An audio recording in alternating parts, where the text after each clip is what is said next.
Selamat siang Indonesia, Anda menyaksikan seputar Bali terkini pukul 11 WITA.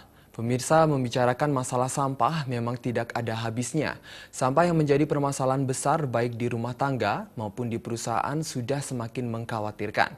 Melihat permasalahan tersebut, Dinas Kebersihan dan Pertamanan DKP Badung melakukan inovasi baru terkait dengan penanggulangan sampah dengan meluncurkan Gotik. Kian mengkhawatirkan. Berbagai cara sudah dilakukan guna meminimalisir terjadinya penggunaan sampah yang berlebihan, khususnya plastik. Pasar, perusahaan, dan industri rumah tangga merupakan penyumbang sampah plastik paling tinggi, khususnya di Kabupaten Badung. Menindaklanjuti masalah tersebut, Dinas Kebersihan dan Pertamanan DKP Badung bekerja sama dengan jajaran Pemka Badung melakukan inovasi baru terkait penanggulangan sampah di masyarakat. Inovasi yang digadang-gadang akan diluncurkan pada tahun 2016 mendatang adalah Gotik atau ngojek sampah plastik.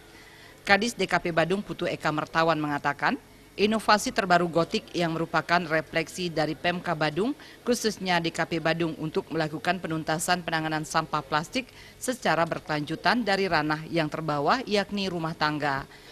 Ngojek sampah plastik, kami singkat dengan Gotik, itu adalah refleksi dari tanggung jawab Pemka Badung, khususnya DKP Badung untuk melakukan tuntas penanganan sampah plastik secara berkelanjutan dari ranah yang terbawah, dari rumah tangga. Dan rumah tangga ini saat ini memang terbentur dia dari sisi waktu atau kesempatan dalam mengolah sampah plastik. Jadi kami bekerja sama dengan Bank Sampah Binaan DKP melakukan secara proaktif. Sekilo sampah plastik pun kami akan jemput dengan biaya yang murah, praktis, serta kami juga memberikan kompensasi. Gotik yang targetnya akan menyasar area rumah tangga, sekolah, pasar, hotel, serta restoran menggunakan layanan servis melalui telepon dan SMS. Melalui Gotik tersebut, DKP setiap hari akan menjemput dan membeli semua sampah plastik yang dikumpulkan masyarakat.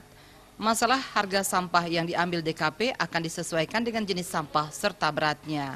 Darte dan Indra Wijaya, Bali TV. Pemirsa, demikian seputar Bali terkini kali ini. Terima kasih atas perhatian Anda. Selamat siang Indonesia.